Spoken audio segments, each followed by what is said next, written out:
Bonjour, partout dans le monde, en ce moment, des millions de personnes qui croient en Jésus célèbrent ce qu'on appelle le carême.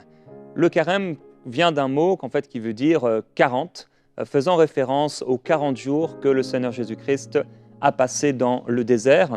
Et on peut aussi penser bien sûr à ces 40 ans que le peuple d'Israël a passé lui aussi dans le désert. Alors c'est un temps particulier pour beaucoup de croyants. Plus dans le milieu catholique, les personnes vont passer ce temps qui est un temps pas directement de célébration, ça c'est la fin du carême, mais plutôt comme un chemin entre guillemets de pénitence, un chemin dans le jeûne, dans la prière. C'est un moment de s'approcher de Dieu pour toutes ces personnes et de se repentir de leurs péchés. Et c'est aussi un moment où on peut penser particulièrement aux pauvres dans la société autour de nous, etc. Donc c'est ce temps de jeûne et de prière où on doit et on veut s'approcher de Dieu. Et alors que nous sommes dans cette série, aujourd'hui je vais vous encourager à ne pas trahir Jésus. Alors si vous croyez en Jésus-Christ, certainement dans votre cœur vous n'avez pas envie de le trahir, mais on va voir que parfois on peut le trahir par nos actes, par notre vie, sans même le réaliser. Et pendant cette émission, pendant ce temps, ensemble, je crois que le Seigneur Jésus va se révéler à vous, va se révéler à toi, mon ami, d'une façon spéciale et d'une façon nouvelle.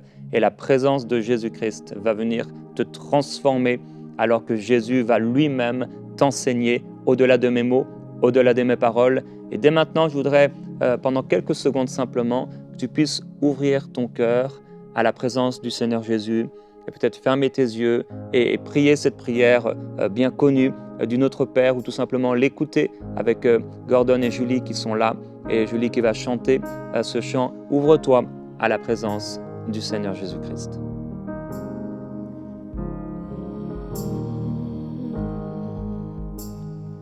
Notre Père qui est aux cieux, que ton nom soit sanctifié, que ton règne vienne, que ta volonté soit faite sur la terre comme au ciel. Donne-nous aujourd'hui notre pain de ce jour. Pardonne-nous nos offenses, comme nous pardonnons à ceux qui nous ont offensés. Ne nous laisse pas entrer en tentation, mais délivre-nous du mal. Car c'est à toi qu'appartiennent le règne, la puissance et la gloire pour les siècles des siècles. Amen. Car c'est à toi qu'appartiennent le règne, la puissance et la gloire pour les siècles des siècles. Amen. Merci Seigneur. Je veux partager avec vous avant de pouvoir commencer à entendre la parole de Dieu, et on va voir aujourd'hui plusieurs passages qui particulièrement vont concerner le dernier soir du Seigneur Jésus-Christ, et des passages où Jésus va parler de Judas, le traître. Et donc un témoignage d'Emmanuel de République démocratique du Congo qui dit je témoigne la grandeur de Dieu dans ma vie, alors que je suivais, pendant que je suivais prière inspirée sur le thème « Comment être délivré de l'impureté ?» Alors que Jérémie était en train de prier, je répétais dans mon cœur « Seigneur, délivre-moi ». Cela fait plusieurs années maintenant que j'étais dans la prison de la pornographie, de la masturbation, et avant la prière, je venais même de le faire. Et pendant la prière, j'ai senti comme un esprit qui m'oppressait, qui oppressait mes pensées. Et tout à coup, j'ai été libéré immédiatement. J'étais en larmes et je tremblais donc dans la présence du Seigneur. Je remercie le Seigneur pour cette délivrance. Et un deuxième témoignage de Salimata de Côte d'Ivoire. Elle dit « Gagné par le découragement, je me suis retiré de l'Église et je ne voulais plus entendre parler de Dieu. » C'est peut-être votre cas. Mais j'avais toujours envie de regarder Prière inspirée, bien que mon cœur était éloigné de Dieu. J'ai senti beaucoup d'amour et le Saint-Esprit agir à travers Jérémie, et Salimata s'est approché ainsi du Seigneur. Je ne sais pas à quelle distance vous vous trouvez aujourd'hui du Seigneur Jésus-Christ. Vous vous souvenez lorsque à Gethsémanée, on a livré Jésus, Judas a livré Jésus, eh bien la parole de Dieu dit que Pierre suivit Jésus de loin. Et j'ai réalisé un jour qu'en réalité, c'est nous qui choisissons la distance à laquelle on va se trouver par rapport au Seigneur. On a cette invitation dans la parole de Dieu, dans la Bible, de Dieu qui dit « Approchez-vous de Dieu et il s'approchera de vous ». Et je suis persuadé, qui que vous soyez, que si vous vous approchez de Dieu par la foi en Jésus-Christ, ce Jésus va vous toucher d'une façon spéciale et d'une façon nouvelle. Alors, dans Jean chapitre 12, c'est peut-être l'une des premières mentions de ce traître Judas. Et il est écrit ici, en tout cas une première fois où on voit Judas s'exprimer de la sorte, un de ses disciples, Judas l'Iscariote, celui qui allait le trahir, dit « Pourquoi n'a-t-on pas vendu ce parfum 300 pièces d'argent pour les donner aux pauvres ?» Vous vous souvenez, c'est cette femme qui, touchée par l'amour du Seigneur Jésus, délivrée par l'amour du Seigneur Jésus, va répandre ce parfum sur le corps de Jésus. Et Judas et également plusieurs chefs religieux vont s'offusquer de cela. Et il est écrit, il disait cela non parce qu'il se souciait des pauvres, et le carême pour plusieurs, je l'ai dit, c'est un temps pour se soucier des pauvres, mais parce que c'était un voleur. Et comme il tenait la bourse ou le portefeuille, il prenait ce qu'on y mettait. Et Jésus va dire, mais laissez-la, elle a gardé ce parfum pour le jour de mon ensevelissement. Vous, en effet, vous avez toujours les pauvres avec vous, tandis que moi, vous ne m'avez pas toujours. Alors voilà Judas, le traître, qui manifeste son cœur, et un cœur qui n'est pas dénué d'intérêt, mais un cœur égoïste, un cœur cupide et un cœur éloigné de Dieu. Et c'est tellement étonnant parce que vous voyez, Judas se retrouve dans la proximité du Seigneur Jésus-Christ. Il fait partie des 12 disciples. Il est là, à ses côtés, avec le Maître, il l'entend, il est enseigné par le Maître, il mange avec le Maître, il pense au Maître, il parle au Maître Jésus-Christ, il passe du temps avec ce Maître, mais il y a un problème, c'est que le cœur de Judas n'est pas réellement attaché à Jésus, le Maître. Et vous savez, on peut avoir à la maison un crucifix peut-être sur notre porte. On peut avoir un crucifix, peut-être un plus petit crucifix ou une image d'un saint particulier sur notre tableau de bord de la voiture, ou une petite carte avec une photo de Marie ou d'un saint ou de Jésus, une illustration collée au-dessus de notre bureau ou devant notre porte d'entrée, et on peut peut-être poser notre main sur cette photo à chaque fois qu'on sort de la maison. On peut peut-être faire le signe de croix à chaque fois qu'on sort de la maison ou quand on entre à l'église. On peut être comme Judas finalement, se retrouver proche de Jésus, faisant même les œuvres de Jésus, puisque parfois il était bien obligé de donner de cet argent aux pauvres. Il ne le volait pas toujours. Des pauvres avaient bien sûr parfois de l'argent qui avait été réservé pour eux.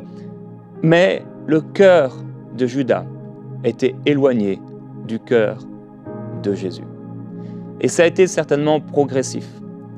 Au bout d'un moment, la cupidité, les choses non réglées dans le cœur de Judas ont fait en sorte que, bien, il a ouvert une porte, il a ouvert des portes, et cette porte ou cette brèche qui était déjà ouverte, eh bien, n'a fait que de s'agrandir pour arriver à un point où Judas va trahir Jésus. Alors, la Bible nous dit que ils ont dans leur bouche mon nom, mais leur cœur est éloigné de moi. » Et quelques minutes avant cette émission, le Saint-Esprit m'a parlé et il m'a amené à ce passage qui était d'ailleurs le passage de base, le verset de fondation de notre ministère à l'époque enseigne-moi.com, devenu EMCI TV, et qui se trouve dans Osée, au chapitre 4 et au verset 6. Dieu dit « Mon peuple périt parce qu'il lui manque la connaissance. Puisque tu as rejeté la connaissance, je te rejetterai de mon sacerdoce. Comme tu as oublié la loi de ton Dieu, moi de même j'oublierai tes fils. » Et c'est surtout donc la première partie de ce verset. Le peuple périt parce qu'il leur manque la connaissance. Et le Saint-Esprit était en train de me partager tout à l'heure le fait que plusieurs d'entre vous, vous n'avez pas la connaissance.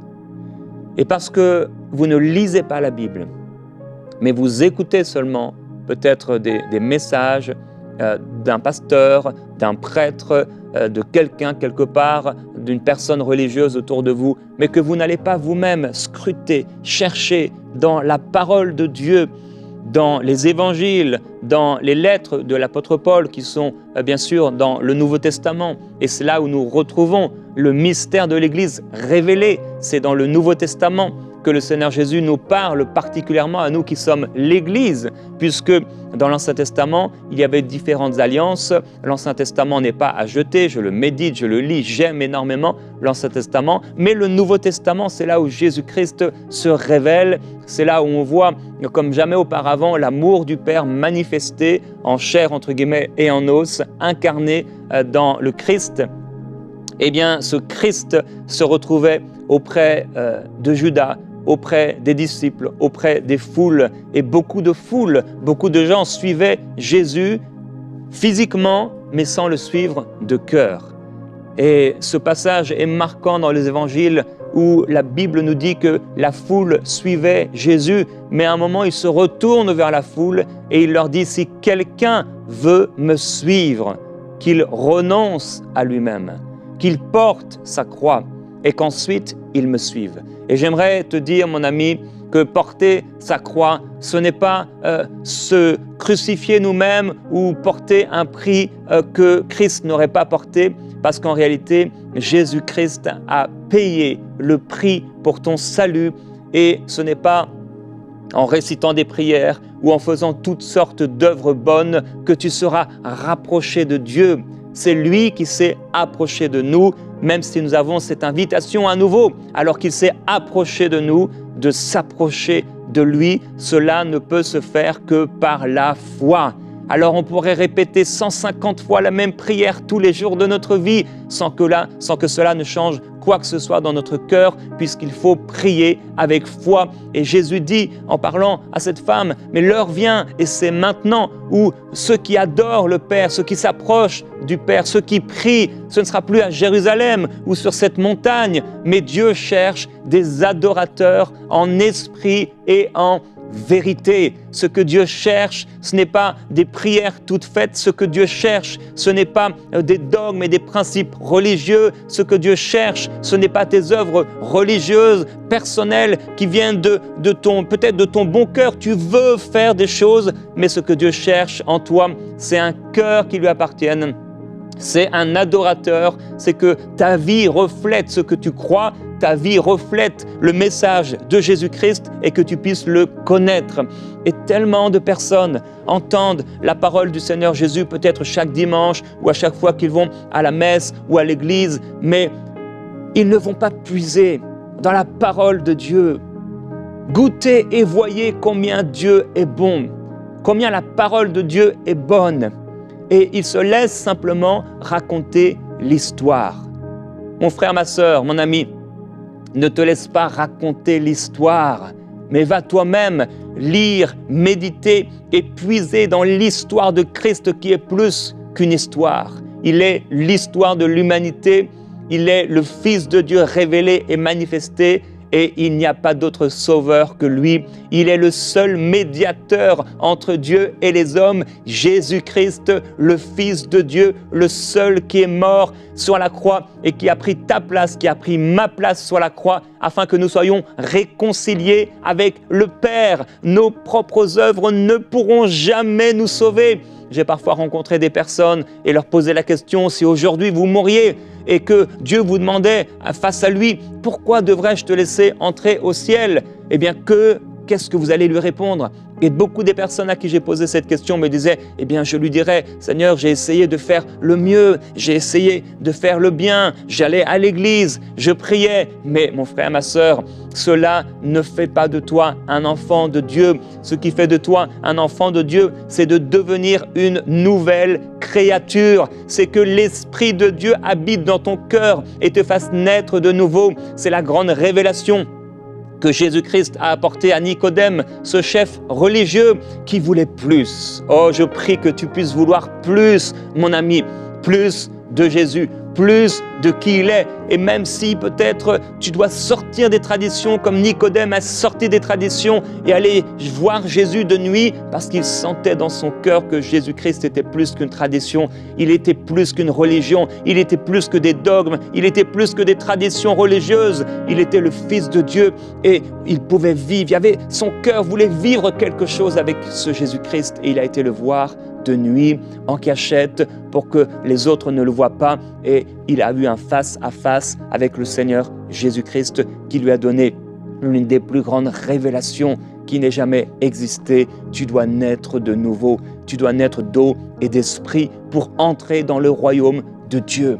Alors, j'aimerais te dire que pour entrer dans le royaume de Dieu, ce n'est pas tes prières, mais c'est le fait d'être né de nouveau. Pour entrer dans le royaume de Dieu et être accepté par le Père au ciel. Ce n'est pas parce que tu auras eu un crucifix à la maison ou parce que tu auras chaque jour peut-être prié avec des objets pour t'aider, mais c'est parce qu'il t'aura permis de passer des ténèbres au royaume des ténèbres, au royaume de la lumière. Jésus-Christ veut se révéler à toi de manière personnelle et changer ton cœur. Beaucoup de personnes trahissent Jésus parce que leur cœur n'a pas été sauvé. Peut-être que leur pensée est renouvelée par la Bible ou le message de la foi ou le message de Christ, mais leur cœur n'a pas encore été changé. Et c'est un miracle intérieur qui change la vie d'un homme ou d'une femme. Malheureusement, certaines personnes religieuses, tout comme Nicodème, un chef religieux qui était censé connaître la loi, Jésus dit, mais tu ne connais pas ces choses. Et j'aimerais vous dire qu'il y a plusieurs chefs religieux, quelle que soit l'Église, dans le christianisme, qui ne sont pas nés de nouveau, qui ont la parole de Dieu dans leur bouche, et plusieurs personnes qui les suivent, qui aussi ont la parole de Dieu dans leur bouche, mais dont le cœur est éloigné de Dieu. Judas, qu'est-ce qu'il faisait? Il prenait ce qu'on mettait dans le portefeuille du ministère du Seigneur Jésus-Christ. Peut-être aujourd'hui et jusqu'à ce jour, tu t'es approché de Dieu et de Jésus parce que tu voulais prendre du ministère de Jésus ce qu'il avait à te donner. Peut-être que ce que tu cherches, c'est la main de Jésus, mais tu n'as jamais encore cherché le cœur de Jésus. Et pendant cette semaine, non seulement aujourd'hui, mais toute cette semaine jusqu'à vendredi, je veux t'encourager à suivre ces émissions 28 minutes par jour et entendre ce que le Seigneur Jésus-Christ veut te dire en cette semaine particulière alors que nous arrivons bientôt à la fin du carême. Pierre se retrouve dans Jean au chapitre 13, quelques versets plus loin, avec le Seigneur Jésus et les disciples. Jésus va enlever ses habits, mettre un linge sur lui et il va commencer à laver les pieds des disciples. Arrivé à Pierre, imaginez, Jésus a lavé les pieds de Judas. Et arrivé à Pierre, Pierre dit « Mais Seigneur, non, tu ne me laveras, comment tu peux me laver? Jamais tu ne me laveras les pieds. » Mais Jésus lui dit « Mais si je ne te lave les pieds, tu n'auras pas de part avec moi dans le royaume de Dieu. » Si tes pieds ne sont pas lavés, si ton cœur n'est pas lavé, tu n'as pas de part dans le royaume de Dieu. Les pharisiens priaient, les pharisiens lisaient la Bible, les pharisiens faisaient des aumônes, ils donnaient aux pauvres. Les pharisiens connaissaient par cœur plusieurs livres entiers de la Torah et de l'Ancien Testament. Les pharisiens faisaient toutes sortes de prières. Les pharisiens priaient beaucoup et longtemps. Les pharisiens avaient toutes sortes d'objets pour les aider, des objets de culte qui leur faisaient croire que Dieu était avec eux. Mais ils n'étaient pas nés de nouveau. La question pour toi, mon ami, es-tu né de nouveau? Ton cœur a-t-il été transformé? Ton cœur a-t-il été changé au point où il y a eu un jour où Jésus-Christ s'est révélé dans ton cœur? Tu t'es repenti sincèrement de tous tes péchés. Et il y a eu un avant et il y a eu un après. Où à partir de ce jour, tout est devenu nouveau dans ton cœur. Et Jésus-Christ est passé du maître à ton époux, à ton sauveur et à ton Seigneur. Jésus ne veut pas seulement te sauver, il veut également diriger ta vie et être le Seigneur de ta vie. Alors, j'aurais beaucoup à dire, mais dans l'Ancien Testament, dans le livre de Jérémie, Dieu dit au chapitre 3 et au verset 20, « Oui, comme une femme trahit son amant, vous m'avez trahi, maison d'Israël, dit l'Éternel. » Vous savez ce qu'il s'est passé lorsque Judas a trahi Jésus. Jésus dit, « Celui qui a mis la main dans le plat avec moi, c'est celui qui m'a trahi. » En prenant cette communion qu'on peut appeler Sainte Seine ou communion, quand on prend le pain et le vin qui représentent le corps et le sang de Jésus-Christ, eh bien, Judas a pris de ce pain et le pain dans la bouche et allé le trahir. Et dans le jardin de Gethsémanée, alors que Jésus en sort et qu'il va croiser à la rencontre de Judas, le traître, avec cette foule de personnes, nous savons de quelle façon Judas va trahir Jésus. Le signe qu'il a donné pour cette trahison, il l'a embrassé. Mon ami, peut-être que tu embrasses tous les jours ton crucifix. Peut-être que tu embrasses tous les jours ou tous les dimanches en allant à l'église les pieds de cette statue. Mais la question est, et elle demeure, es-tu né de nouveau? Est-ce que l'Esprit de Jésus-Christ a changé ton cœur? Es-tu passé des ténèbres à la lumière? On peut embrasser Jésus sans le connaître. On peut, comme Judas ou comme Nicodème, s'approcher de Jésus et ne jamais s'approcher de son cœur. Judas, lui, va finir par se pendre. Nicodème, lui, va finir par suivre Jésus-Christ. Et je veux prier pour toi aujourd'hui, avant de t'inviter à faire une prière. Là où tu te trouves, quel que soit l'endroit où tu te trouves, je t'encourage maintenant, si tu le peux, à fermer tes yeux. Alors qu'on a parlé de lui, il va se manifester dans ta vie. Alors qu'on a parlé de Jésus, il va venir te toucher de façon personnelle et spéciale.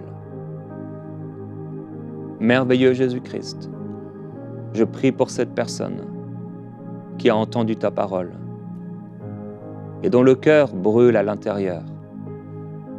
Parce que cette personne réalise maintenant qu'il y a plus. Peut-être elle a eu ou pas, jusqu'à aujourd'hui, ton nom dans sa bouche. Mais elle réalise qu'aucun de ses efforts religieux ne lui a permis de faire cette expérience de la nouvelle naissance. Et Père, je prie maintenant qu'au nom de Jésus-Christ, cette personne aujourd'hui naisse de nouveau et entre réellement dans ton royaume. Touche cette personne, Seigneur Jésus, maintenant avec ta présence. Je proclame la paix de Dieu, la paix du Seigneur qui s'installe sur toi. Maintenant, là où tu te trouves,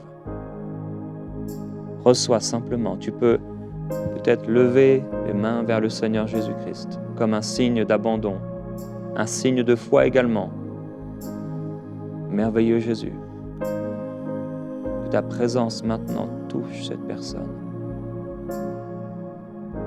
Que ta présence libère cette personne. que ton amour couvre le cœur de cette personne. Plusieurs personnes, vous vous êtes cachés dans la religion à cause de ce que vous avez subi dans votre enfance.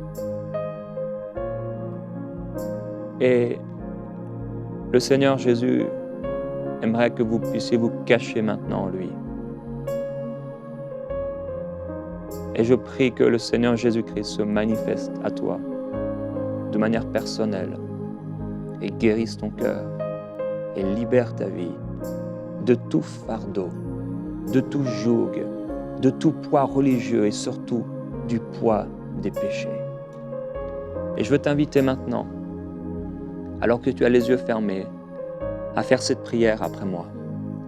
Ce n'est pas une recette magique, mais si les paroles résonnent dans ton cœur, si tu es d'accord avec ces paroles, prie à haute voix, après moi, de tout ton cœur, cette prière, pour inviter Jésus-Christ dans ton cœur, qu'il puisse te faire naître de nouveau. Dis-lui maintenant, après moi, Seigneur Jésus, j'ai entendu ta parole et je m'approche de toi. Tu t'es approché le premier. Tu t'es incarné et tu es venu par amour pour moi. Me montrer l'amour du Père et t'offrir à la croix pour le pardon de mes péchés. Aujourd'hui, je me suis approché de toi souvent dans des œuvres religieuses. J'ai mis souvent ma confiance en moi-même, mais j'ai été vaincu par le péché.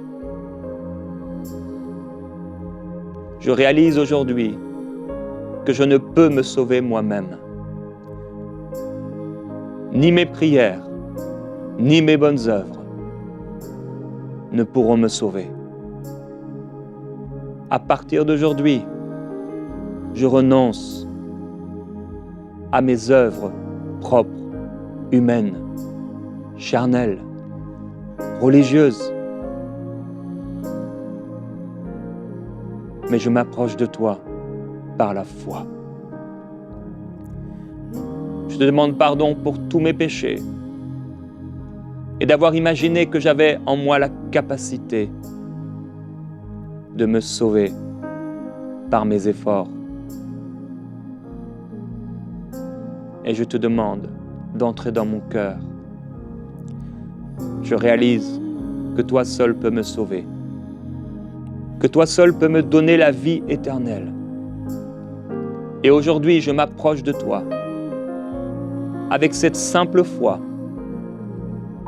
que tu as payé le prix pour me sauver et pour me libérer.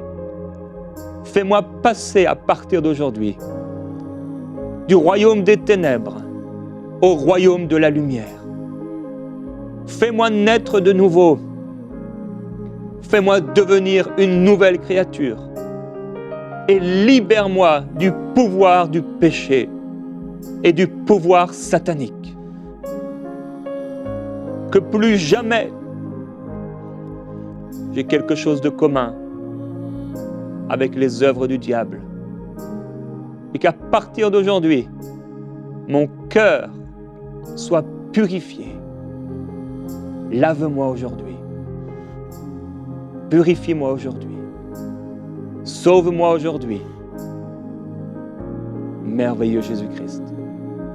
Je crois que je suis sauvé à partir d'aujourd'hui, non pas à cause de mes œuvres, mais à cause de ton œuvre à la croix. Ton œuvre de rédemption et de salut. Amen. Si vous avez fait cette prière de tout votre cœur, il va se passer des choses nouvelles dans votre cœur qui seront le fruit de la présence de Jésus, du Saint-Esprit, du Père dans votre cœur. Il va tout changer. Et vous devenez aujourd'hui une nouvelle créature. Et je veux vous inviter à continuer de suivre ces émissions toute cette semaine parce que Jésus veut vous parler de manière personnelle. Et si vous avez soif dans votre cœur, il va répondre à cette soif. Que le Seigneur Jésus-Christ vous bénisse. On se retrouve demain dans Prière inspirée.